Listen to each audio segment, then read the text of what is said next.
This episode is brought to you by Netflix. So Netflix is basically Santa this year. 2 NFL games on Christmas Day, streaming live. At 1 p.m. Eastern, it's Cowboys, Commanders. Then at 4:30, you've got Lions, Vikings. Midwest football, playoff stakes, and probably some snow. Watching holiday football is a tradition the whole family can enjoy. Open some gifts, grab some food, settle in, and watch NFL Live on Netflix this Christmas Day. Introducing Meta Ray-Ban Display, the world's most advanced AI glasses.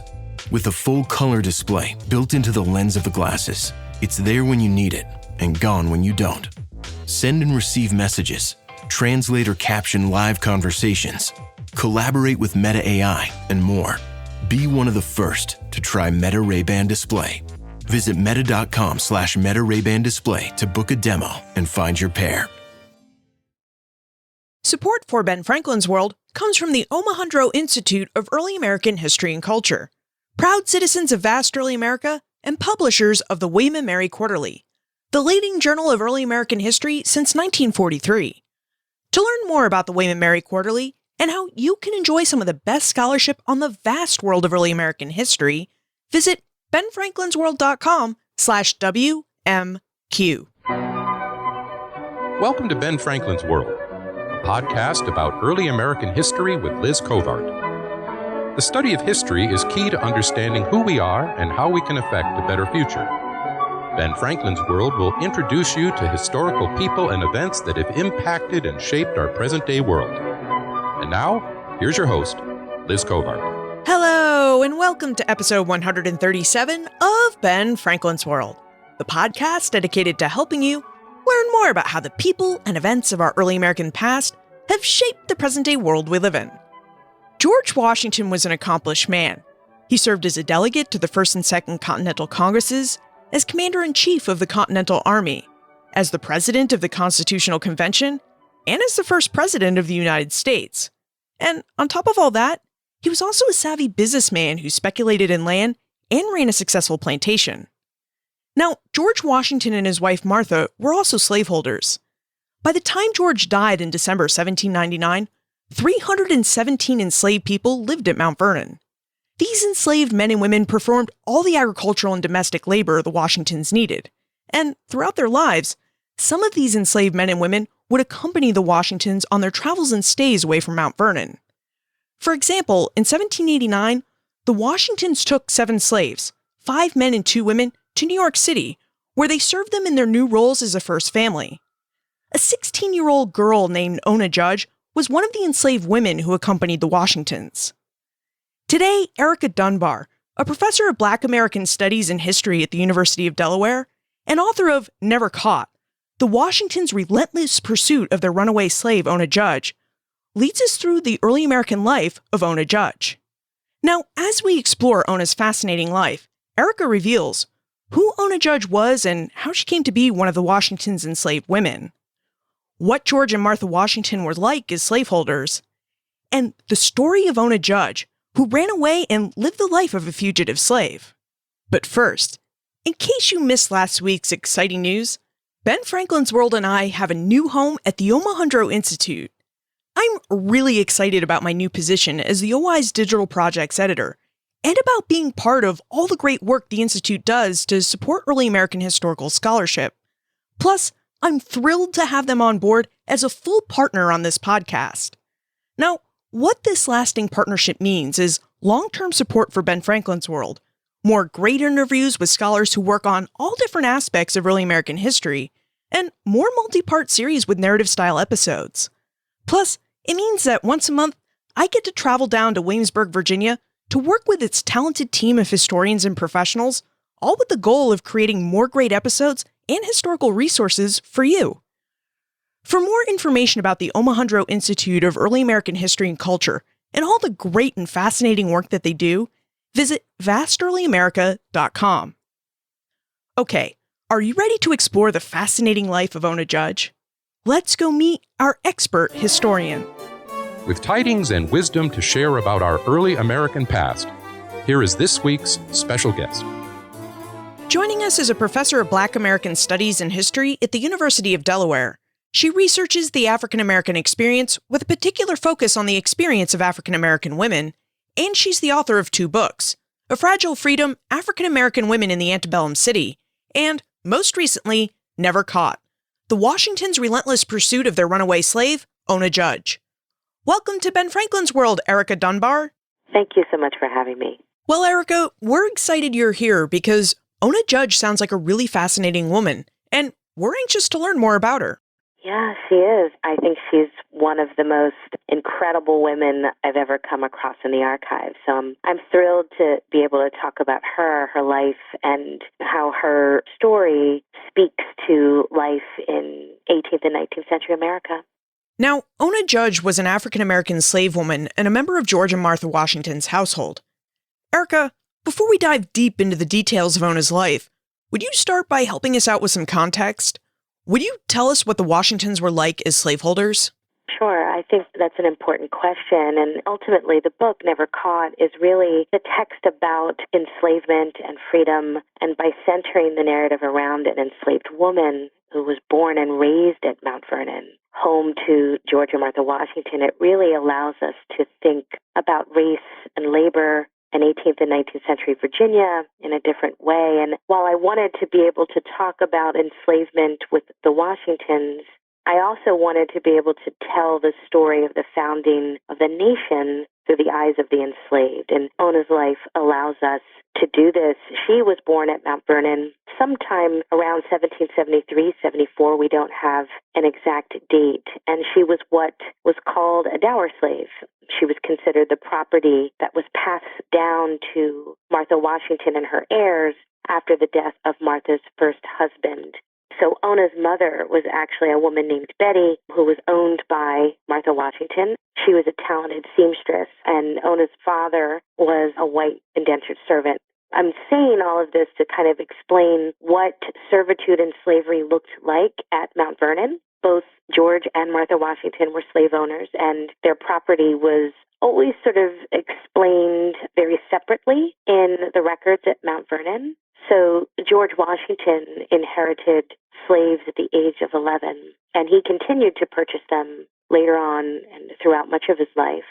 Martha Washington also inherited enslaved people. And so when we look at the slave census from Mount Vernon, by the end of George Washington's life, in 1799, there were over 317 enslaved people residing at Mount Vernon. Now, not all of them were owned by the Washingtons. So 123 of them were owned by George Washington. 153 were considered dower slaves, were the property of the Custis estate. And then there were a little over 40 who were rented, and who had been rented by George Washington and lived and worked at Mount Vernon. And they engaged, all of them, in every type of work possible, from growing tobacco or rye or corn to doing domestic work like spinning and sewing. I think it's important to note that Mount Vernon was a huge plantation of 5 working farms with over 8,000 acres in the 18th century. And so these men and women, the over 300 people who were enslaved there, men, women, and children, worked this land and did all of the kinds of labor that was required to keep this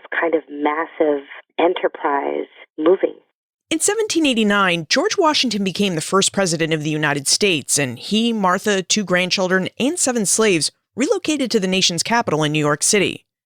Erica, I wonder if you would tell us about the 7 slaves the Washingtons took to New York City, and what it really meant for these slaves to be selected by the Washingtons to accompany and serve them in New York. Those are great questions, because it actually allows us to think about the different expectations, desires, fears of the enslaved who were chosen to go to New York and then later on Philadelphia. So there were 7, as you said, 7 men and women, 5 men, 2 women. And Ona Judge was one of the women selected to go. I focus a little bit more on the women who were selected. And I call Ona a woman, but she was actually only 16 years old when she left Mount Vernon, left her mother and most of her siblings behind. She would go to serve Martha Washington as basically her top slave, the woman who was responsible for the most intimate of responsibilities, helping her bathe, helping her dress, brushing her hair. And she also accompanied her on all of her social calls, which meant Ona became a sort of known entity both in New York and in Philadelphia. Moll, who was a 57-year-old woman, who was the other woman who accompanied the Washingtons, she was a seamstress, as was Ona. And she was really responsible for the two grandchildren who would journey with the Washingtons to New York and Philadelphia. And Ona, of course, would have stepped in and helped Moll on occasion with the grandchildren. We also believe that Ona slept in one of the bedrooms of the grandchildren, at least in Philadelphia. There were 5 men who accompanied the Washingtons. And first on the list was William Lee, who more people know about in part because he was sort of Washington's top enslaved valet. He was close to 40 years old when he sort of pushed his way to the front of the line to travel north.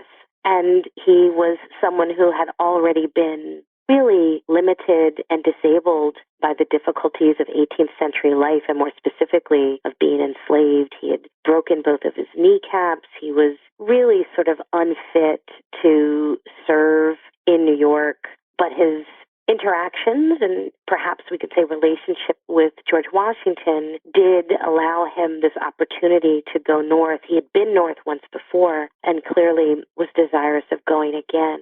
Austin was a 28-year-old enslaved man who was a waiter for the Washingtons and actually was Ona Judge's half-brother or sibling. And so in many ways, this was at least a piece of family that came with her to New York and later on to Philadelphia. He was, as I said, older than Ona and served the Washingtons both in New York and Philadelphia and was actually someone who was fairly trusted and respected among the Washingtons. They would give him money to travel back and forth to Virginia when required, and he would sort of take on a position of leadership amongst the waiters. Paris was a postilion. He was a driver for the horse-drawn carriages for the Washingtons. And he, as well as another young man named Giles, was a postilion and would learn the streets of New York and Philadelphia quickly. And the last of the 7 was Christopher Shields, and he was actually the nephew of William Lee. So we see these sort of familial relationships play out once again. William Lee, who was the valet and the sort of butler for George Washington. Christopher Shields was young.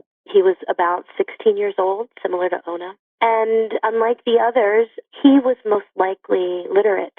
And so there was always a concern once this became known that this could be problematic for the Washingtons.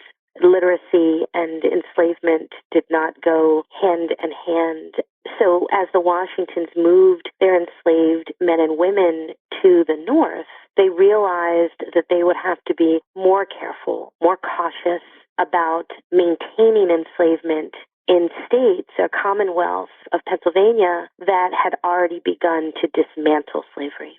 You noted that Ona became one of Martha Washington's top and most valued slaves. That seems pretty impressive for a 16-year-old. How did Ona get to that role?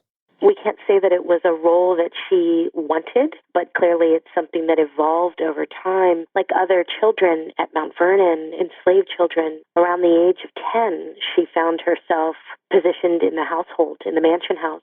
And like her mother, Betty, she became a seamstress and a spinner and started to perform domestic labor, domestic work that the enslaved who worked in the house needed to know. And by the age of 16, she had clearly managed to gain the favor of Martha Washington. We don't know exactly why. We know that clearly Martha Washington had a preference for lighter complected enslaved people, especially those who worked within the household. And this may have helped Ona in her elevation in the household, but I really think it had much more to do with Ona's competency, her ability to be a quick study. And she also was surrounded by her family members who were also trained in domestic work and trained Ona up as well, so that over the course of 6 years, she managed to become that, as I said, sort of top slave. We don't know if that was something that Ona appreciated or something that left her deeply unhappy, because it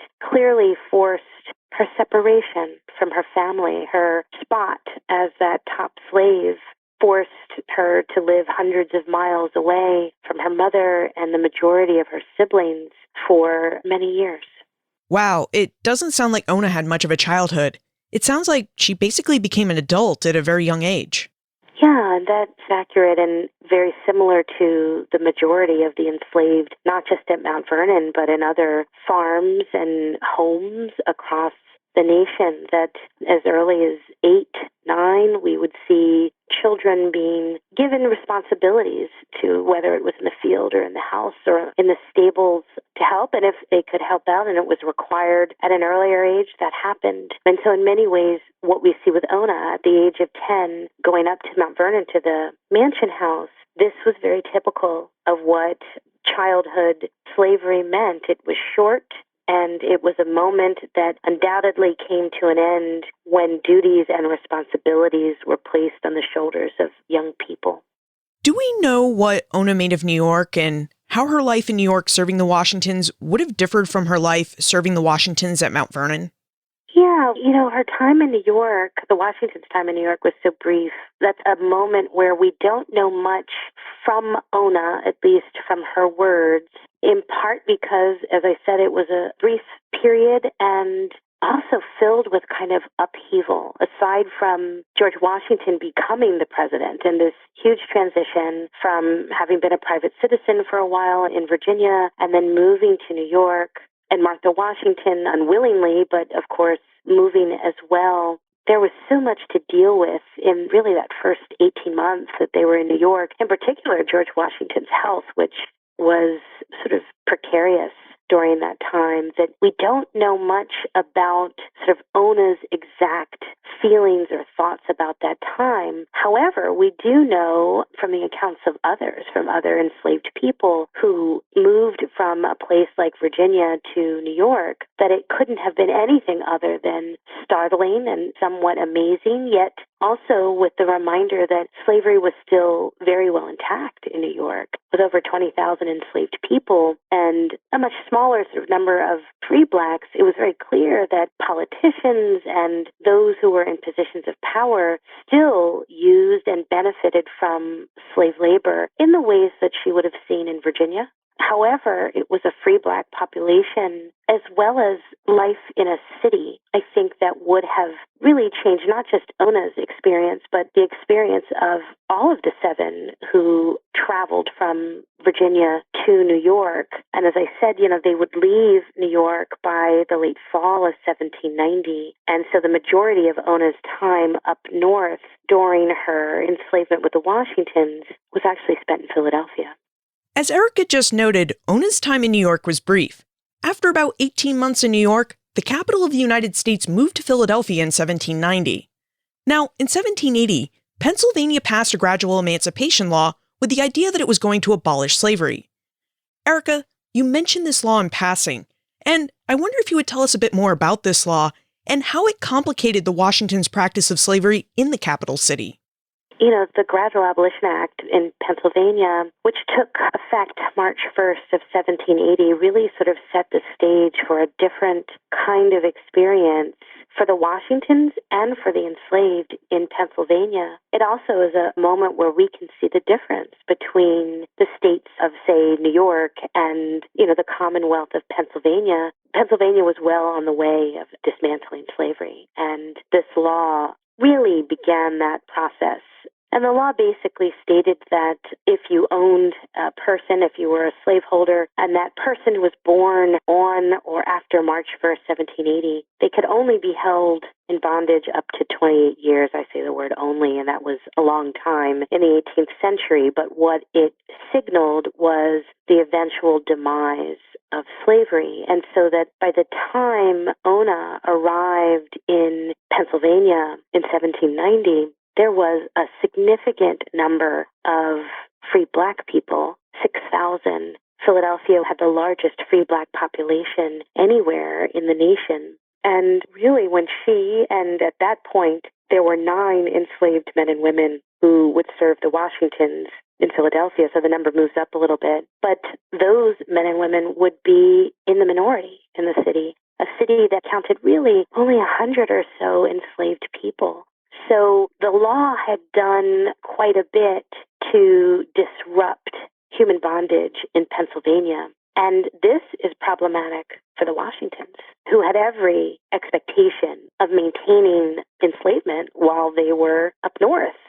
Another sort of interesting sort of thing to think about, that they had lots of white servants that they used, but they were unwilling to give up the use of enslaved laborers. They preferred them. They wrote that. They said it. However, the law was also problematic for the Washingtons because for non-residents, they found themselves in a position where they could lose their property. And basically the law stated that if you were a non-resident and you traveled to Pennsylvania and you kept your enslaved people or your property, your human property, in the Commonwealth for more than 6 months, those men and women would be considered sort of fit and able to claim their freedom. So there was really sort of a stopwatch on enslavement for non-residents, and the Washingtons were made aware of this, and they took measures into their own hands to really protect the ability to own slaves in a northern city that had already, for the most part, disowned it. So what kind of measures did the Washingtons take to protect their enslaved property? Yeah, it was actually a fairly complicated slave rotation plan that the Washingtons engineered. George and Martha Washington, in addition to his secretary Tobias Lear, wrote to one another explaining that they had to move their enslaved men and women out of Pennsylvania every 6 months, whether it be to Virginia for a summer trip, or if that was too inconvenient, across the river to Trenton, New Jersey. It would basically stop the clock on the ability of losing your slave after a 6-month residence. So it really was this well sort of thought out plan to circumvent the law. And, I'm clear in that the Washingtons weren't actually breaking the law by doing this, but clearly they were breaking the spirit of that law. And what was very clear was that the Washington's slaves knew about this law. They knew they were being rotated. They knew why. And eventually, over time, this would be a sore spot for the Washingtons, something that they were very vigilant about. And also it must have been wildly unsettling, traumatic, and confusing for those who were enslaved by the Washingtons under the spotlight of serving perhaps the most powerful and well-known man and woman in the nation, serving as people who were held in human bondage, but also witnessing Black freedom right in front of their eyes. It must have been confusing and frustrating and maddening for all of them. The Washington slave rotation system is really interesting because it doesn't jive at all with what we learned about them in the history books, which is that George and Martha Washington owned slaves, but they were benevolent slaveholders. I mean, George Washington freed his slaves after his death. So, Erica, were the Washingtons really benevolent slaveholders? I've been working on the history of slavery and freedom now for over 20 years, and I'm not quite certain I know what a benevolent slaveholder is. I think that we use that phrase, or that phrase has been used to describe people who weren't necessarily extremely violent or punishing in the most demonstrative of ways. I think any kind of enslavement for any person was violent, but I also make the point in the book that enslaved people, they judged who was considered a more violent slaveholder and who was perhaps a little more lenient. So we learn maybe that they were benevolent, but we also know that, this was for the most part a national myth. We know that Washington interacted with or wrote to his estate managers consistently about the behavior of the enslaved, and he gave permission for beatings and whippings or the skinning of backs of the men and women who, as he said, needed to be corrected. We also know that Washington, on occasion, sold enslaved people that he felt were extremely difficult to the Caribbean, which was, as we know, especially in the 18th century, that was a death sentence. And so this idea of sort of benevolent slaveholders and the Washingtons or anyone else who would sign off on punishment, on sale. I think this complicates what we've come to know, as I argue, as a sort of national myth. However, I will also say that there were descriptions of the Washingtons written by others in the 18th century, and they are conflicting as well. There were some that argued that George Washington was just indeed a benevolent owner, and there were others who said the opposite. What we know is that men and women who lived at Mount Vernon constantly attempted to run away. And I think that signals more than anything the issue of benevolence and slaveholding, that if men and women were attempting to run away constantly, I think that tells us a little bit about benevolence and what it meant to be enslaved at Mount Vernon. And clearly we know that eventually Ona takes this opportunity to run as well. With that backstory in place, let's dig into the drama of Never Caught. Erica, Lynn would like to know what prompted Ona Judge to run away and how she found the courage to do so. I argue in the book that there are a couple of things that sort of all come together that prompt Ona Judge to make this decision to run. She had lived in the North for 7 years at the moment that she makes a decision to escape. And there were a couple things that were happening. The first was that George Washington had made the decision not to run for a third term in office. So it became very clear this was not yet in the winter and spring of 1796. It was not yet known by the public, but his family and those who lived within the walls of the president's house certainly knew that he would not run again. And so for the 9 enslaved men and women, they understood that this would put an end to their residency in the North. But I think it was really the actions of one of the grandchildren of the Washingtons that forces, at this moment, Ona to make the decision to run. And it was the sudden, unexpected marriage of Eliza Parke Custis Law, a granddaughter of Martha Washington, who sort of announced to her grandparents via the post in February of 1796 that she was marrying. She was marrying a man they didn't know. He was 20 years older than she. He was an Englishman who had spent a good amount of time in India and came to America with 2 of his 3 biracial Indian children. So he was a bit of a wild card for the Washingtons, to say the least. And they were surprised and worried about this union, Martha Washington in particular. And she felt that Eliza was not prepared or ready for this marriage. And she made a decision as a grandmother to look out for her granddaughter in really the only way that she could at that moment. And she made the decision to give Ona Judge to Eliza Parke Custis basically as a wedding gift. And we know that this information trickles back to Ona. We know that she finds out that at some moment she was going to be bequeathed or given to Eliza. Some said that it would happen upon the death of Martha and George Washington, but Ona knew better, and she had every belief that this would become something that would happen immediately.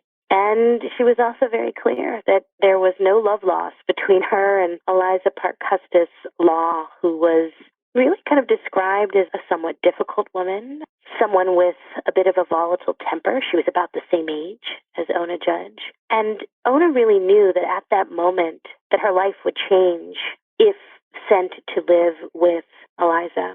And she sort of knew that she would never have an opportunity to experience life the way she had been living it, clearly in the North, but also never have an opportunity for freedom. And she says this in the interviews that she leaves at the end of her life. And so she makes this decision. It's, I think, the experience of living in the North with a free Black population and knowing that her ownership was going to change. These issues prompted Ona to make this decision. And on May 21st, 1796, Ona literally stole herself from the Washingtons as they ate their supper, and she would leave their house in Philadelphia, never to return. Yeah, what about the practicalities of her escape? I mean, how did she escape the Washingtons? Where did she go? And how did the Washingtons react to her escape?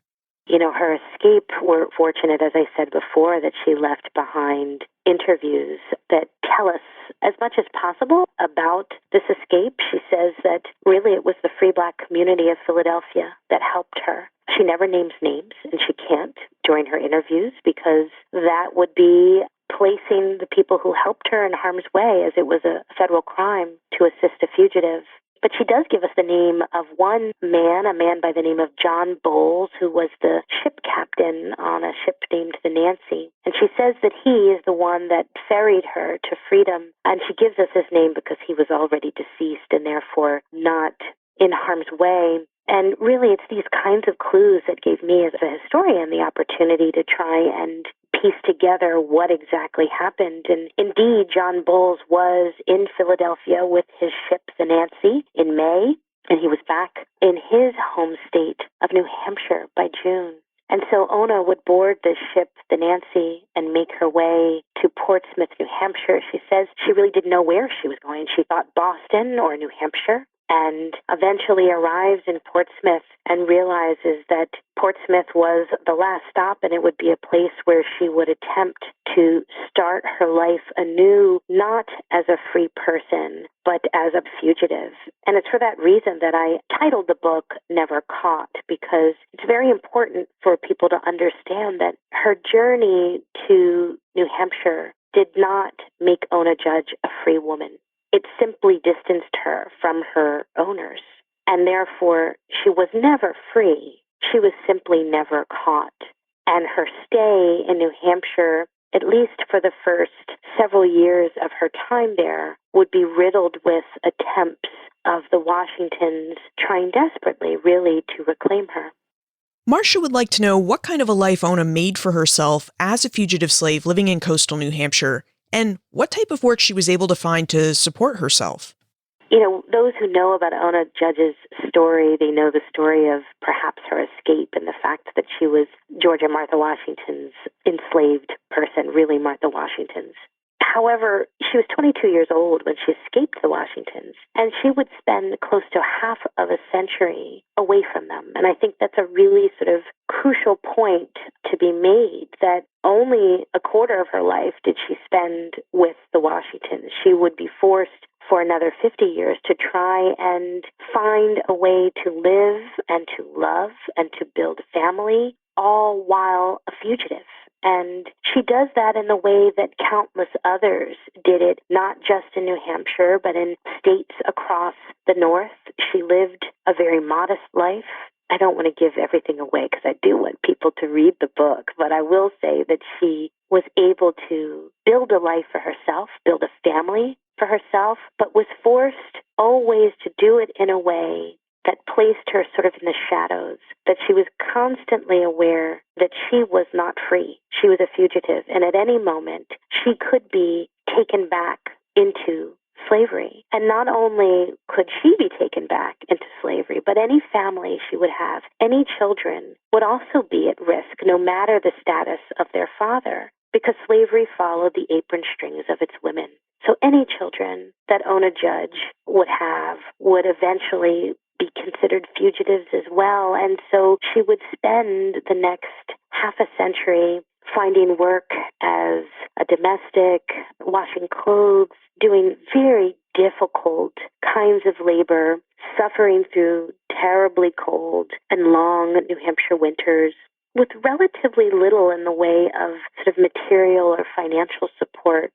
And yet, even though it was terribly difficult, and this was a life that was filled with uncertainty and fragility, her life was very similar, I would argue, to others who were in a fugitive status, or even those who were technically free and forced to live and work in a state that still required freedom papers, that still set curfews for Black people, that Ona's life and Never Caught helps us to sort of dismantle some of the myths about what the North meant to Black people, free, enslaved, or fugitive. fugitives, that the life there was extremely fragile, whether you were in Connecticut or New Hampshire, that you could be stolen and taken into slavery, whether you had been enslaved or not. And these were the kinds of challenges that Ona Judge and the small community of Black people in New Hampshire, what they encountered on an everyday basis. It was uncertainty and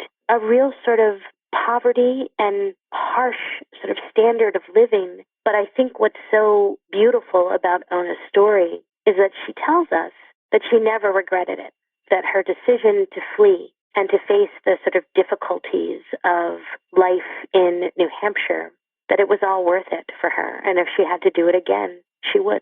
In Never Caught, you detail many ways that the Washingtons attempted to bring Ona back to Virginia.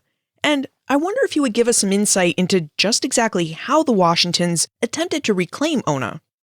You know, for the remaining years of the Washingtons' lives, they would pursue Ona Judge.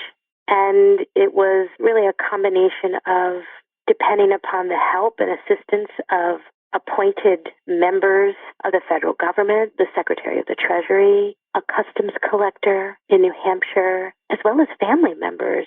All were used to try and reclaim Ona Judge. So fairly quickly, Ona runs away in May of 1796. The Washingtons know where she is by the end of August of that year. So there's a very short period of time where they actually don't know Ona's whereabouts. And I think perhaps that's one of the most remarkable things about Ona's life was that the Washingtons knew where she was and worked very diligently to try and reclaim her, but to do it in a way that was discreet and, as George Washington wrote, to do it in a way that would not upset the sort of sensibilities of those in New Hampshire who had moved away from the system of bound labor. And again, at this moment, this sort of clandestine and discreet attempts to reclaim her. It's a reminder of one of George Washington's flaws, that he actually was breaking his own fugitive slave law by going after Ona Judge without using the mechanisms in place according to the fugitive slave law that were required, meaning attorneys had to be involved and magistrates and identification of said runaway. These were things that George Washington was very clear he did not want to engage in if necessary. And he also wrote in his letters that, that his wife was very desirous of seeing Ona again. A reminder that this was not just an attempt to reclaim Ona on behalf of George Washington, but that Martha Washington was very involved in this, as to be expected, because Ona was technically the property of Martha and her estate. And so attempting to use a nephew to go up and get her, a customs collector, they tried repeatedly to reclaim her and were rebuffed at each turn by the people of New Hampshire, more specifically, though, by Ona, who stood her ground and basically said, if you want me, you're going to need to come and get me. And this was a very difficult moment politically for George Washington, who was about to leave office and very mindful of what this could mean for his image. He was interested in leaving office without the scandal of running after an enslaved 22-year-old woman. And so when his attempts were unsuccessful, he walked away briefly from attempting to reclaim her, but would pick that up again as a private citizen. And so we have documentation of George Washington attempting to reclaim Ona as late as September of 1799. He would die unexpectedly in December of 1799. So really, up until the very end of his life, he was still attempting to reclaim his wife's property. Earlier, you noted that you titled your book Never Caught because Ona always lived as a fugitive slave, that she was just never caught. Did the Washingtons' hunt for Ona end with their deaths? I mean, did she ever feel safe and secure in her stolen freedom? That's a great question. I think it's fairly safe to say that Ona's actions tell us what she was thinking, and her actions led her to leave Portsmouth and to head for really the woods in a town called Greenland, right about 6-7 miles outside of Portsmouth, where Ona would spend really the rest of her life, almost half a century, in hiding.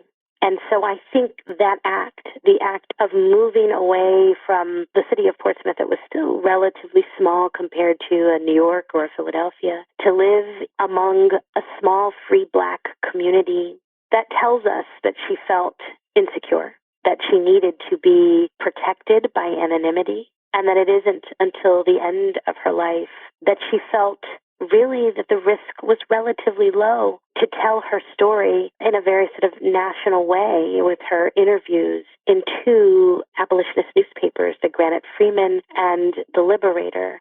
So it's very clear that although the Washingtons pass away and Ona is technically therefore not hunted by them, she also knew that she had been, before she left, she was supposed to be the property of Eliza Custis Law, who was alive and well, and therefore she would always be at risk unless there was a formal emancipation that was offered by the Custis estate. She would always be a fugitive, and she knew this. And for that reason, she remained in hiding for really just about the entirety of her life.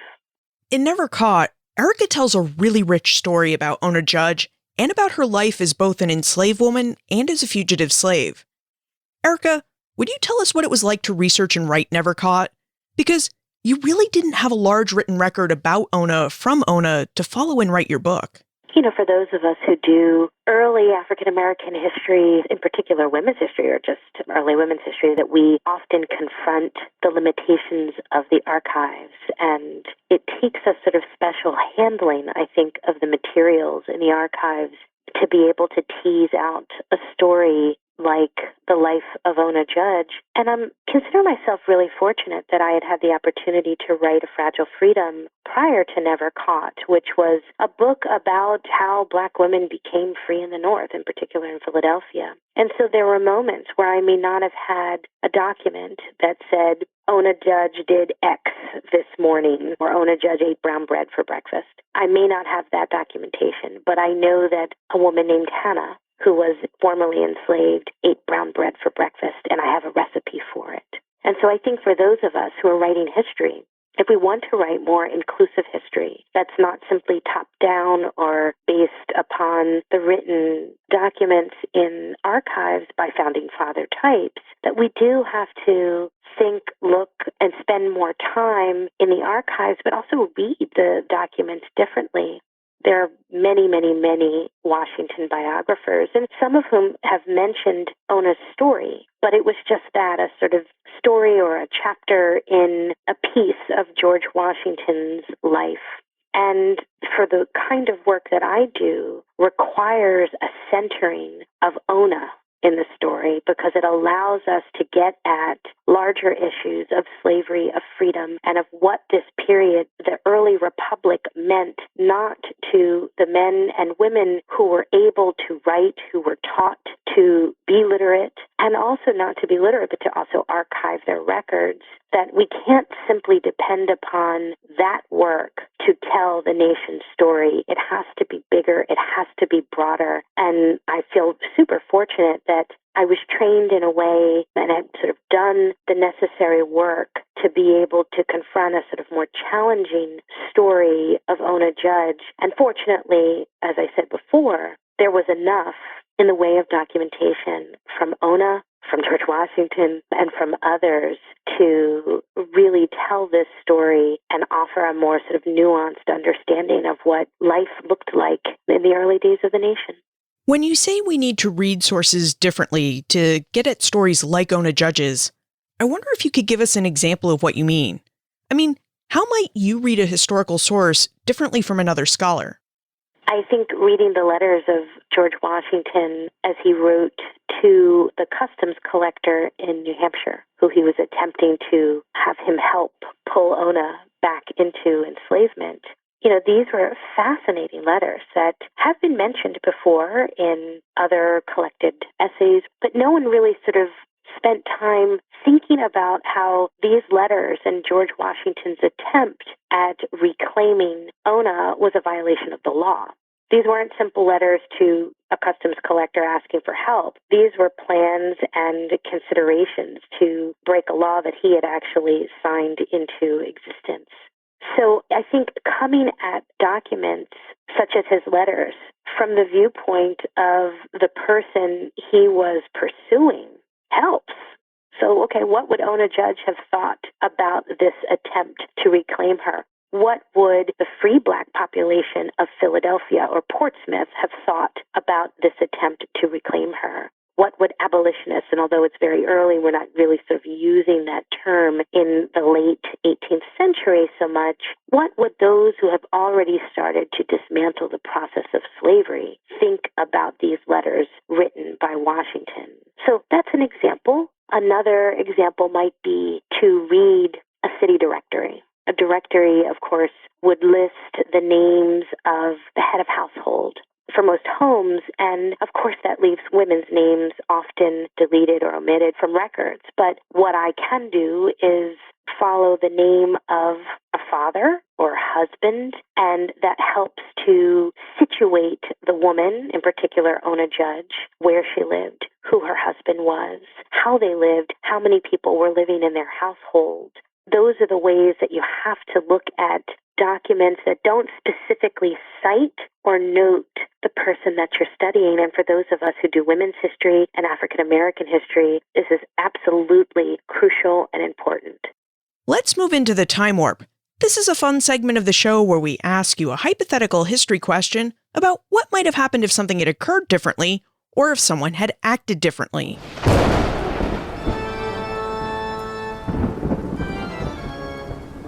The time warp. Historians can't predict the future, but they can speculate about what might have been. In your opinion, what might have happened if Ona Judge had not run away?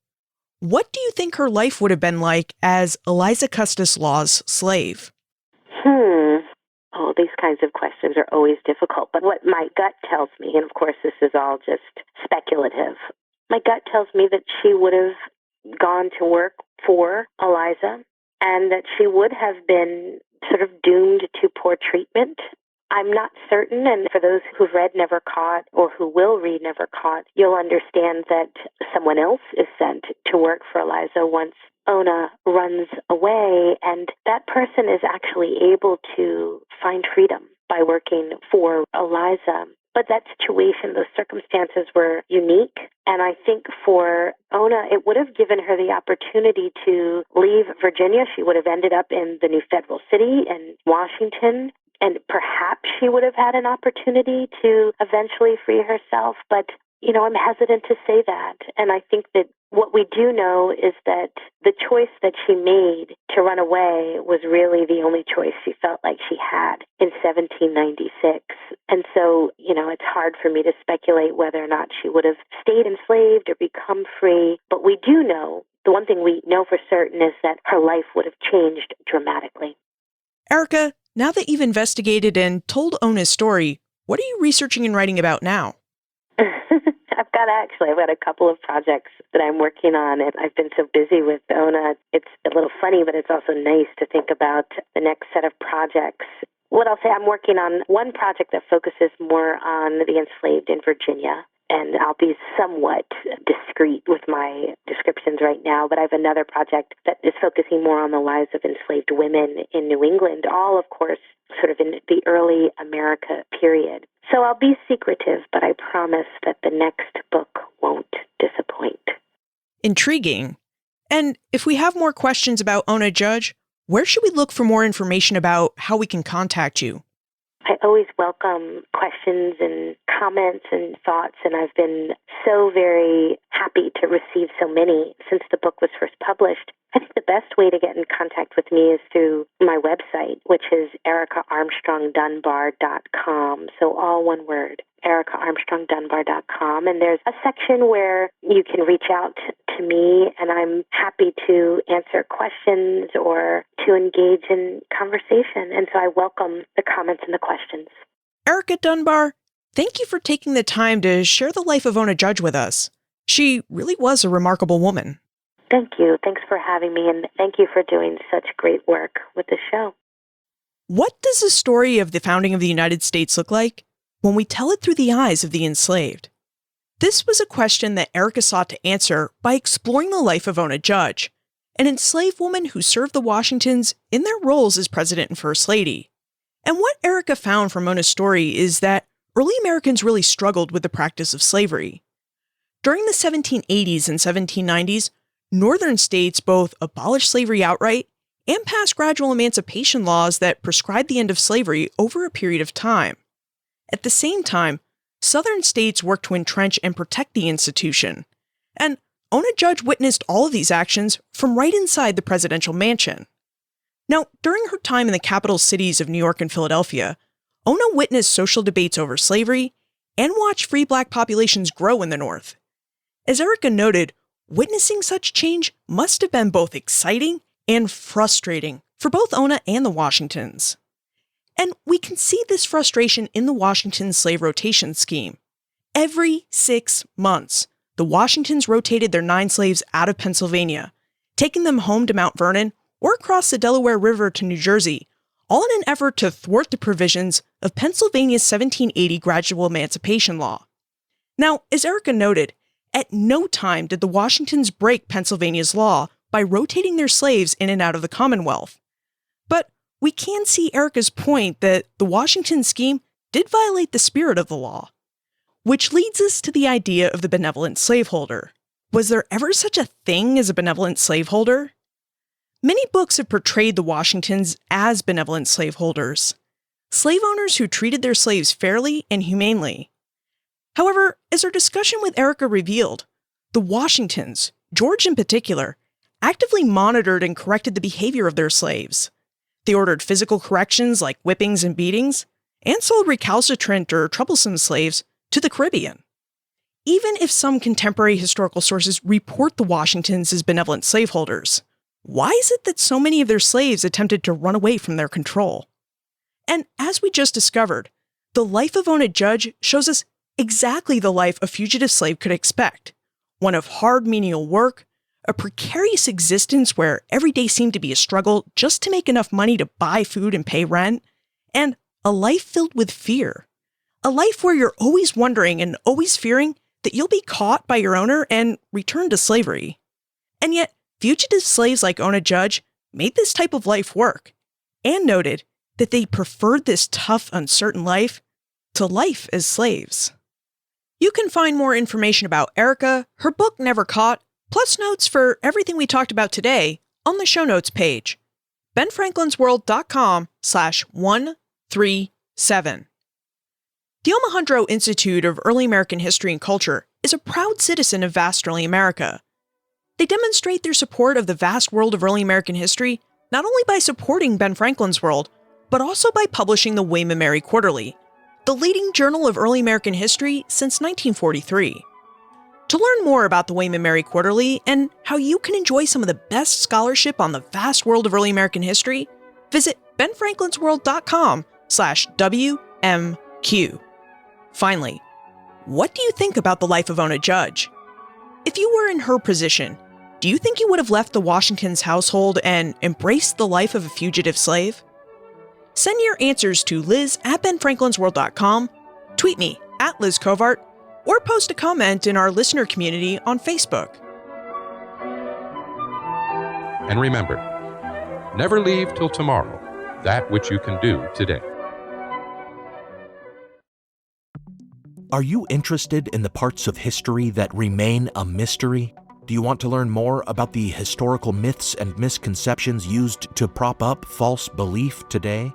I'm Nathaniel Lloyd. In my podcast, Historical Blindness, I delve into all of these topics, sharing puzzling tales from the past and examining hoaxes, conspiracy theories, and misremembered events that provide insight into modern politics and religion. New episodes every 2 weeks. Find Historical Blindness on most podcast players and platforms. As a longtime foreign correspondent, I've worked in lots of places, but nowhere as important to the world as China. I'm Jane Perlez, former Beijing bureau chief for the New York Times. In our 3rd season of Face Off, the US versus China, we'll explore some of the biggest issues dividing these global powers today. Trump and Xi Jinping, AI, China's growing military might, and also robots. New episodes of Face Off are available now, wherever you get your podcasts.